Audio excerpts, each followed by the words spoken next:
দেখুন 5ই আগস্টের পরে নিরাপত্তা পরিস্থিতি ক্রমাগতভাবে যথেষ্ট উন্নতি ঘটেছে। তবে এরকম ঘটনা প্রায়শই বিভিন্ন জায়গায় ঘটছে, বিশেষ করে চাঁদাবাজি দখলদারিত্বকে কেন্দ্র করে আপনারা সেটা দেখেছেন। এখানে বিভিন্ন রাজনৈতিক দল ছাড়াও বিভিন্ন মাফিয়া গ্রুপ, স্থানীয় বিভিন্ন চাঁদাবাজ গ্রুপের ইনভলভমেন্ট আছে।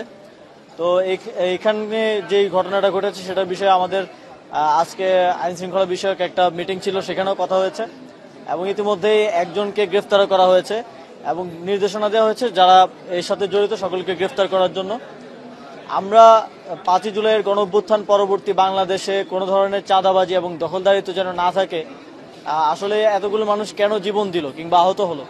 একটা স্থায়ী পরিবর্তনের জন্য, একটা নতুন বাংলাদেশ দেখার জন্য, একটা সুন্দর বাংলাদেশ দেখার জন্য। তো আগের যে ইভিল প্র্যাকটিসগুলো ছিল সেগুলো থেকে আমরা বের হয়ে আসতে চাই। আমরা চাই যে বাংলাদেশের প্রত্যেকটি সেক্টরে চাঁদাবাজি মুক্ত, দখলদারি মুক্তভাবে যেন চলতে পারে, একটা সুন্দর প্র্যাকটিস যেন গড়ে ওঠে। সেই জায়গা থেকে এই ধরনের ঘটনা যেন আর কোনোভাবে না ঘটে, সেজন্য এই ঘটনাটাকে ধরেই শাস্তি এবং যারা এই ঘটনা ঘটিয়েছে তাদেরকে গ্রেফতার করার মাধ্যমে দৃষ্টান্তমূলক শাস্তি দেওয়ার মাধ্যমে একটা প্রেসিডেন্ট যেন স্থাপন হয়, যেন আর কেউ এই ধরনের কোনো ঘটনা কোথাও ঘটানোর সাহস না করে। আর সেটা নিশ্চিত করার ক্ষেত্রে অন্তর্বর্তীকালীন সরকার কাজ করবে। ব্যবসায়ীরা আপনাদেরকে কি ধরনের বিষয় জানিয়েছে এবং পুলিশের তরফ থেকে কি জানানো হয়েছে?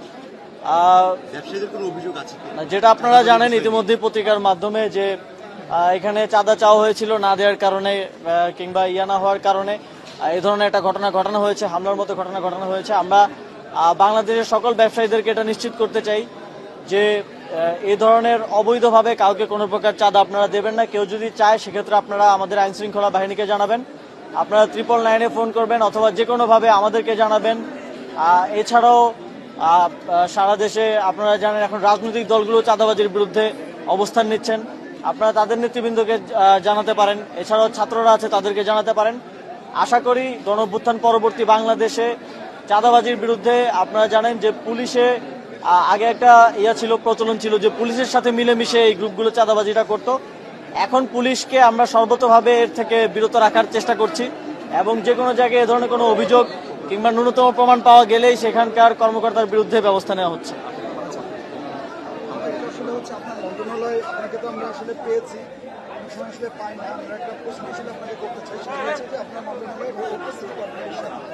এই জায়গাটাতে আমরা দেখতে পাচ্ছি যে 5 আগস্ট পরবর্তী সময়ে শ্রমিক লীগের একজনকে নির্বাচিত শ্রমিক লীগের তিনি কর্মচারী থেকে তাকে কর্মকর্তা পদে 2টি পদোন্নতি দেওয়া হয়েছে এবং একটি সুনির্দিষ্ট দল, সেই দলের কর্মচারীরা তারা পদোন্নতি নিয়ে ইন্টারমিডিয়েট পাস ক্লাস 1 অফিসার হয়ে যাচ্ছে। তো এই জায়গাগুলোতে এই যে অনিয়ম, এর ব্যাপারে আসলে আপনার কি নির্দেশনা থাকবে সিটি কর্পোরেশন, কারণ সেখানকার ঊর্ধ্বতন কর্মকর্তারা কোনো ব্যবস্থা নিচ্ছে না? দেখুন, সিটি কর্পোরেশনগুলোতে আপনারা জানেন সভাপতি এখন প্রশাসক বা মেয়র নেই।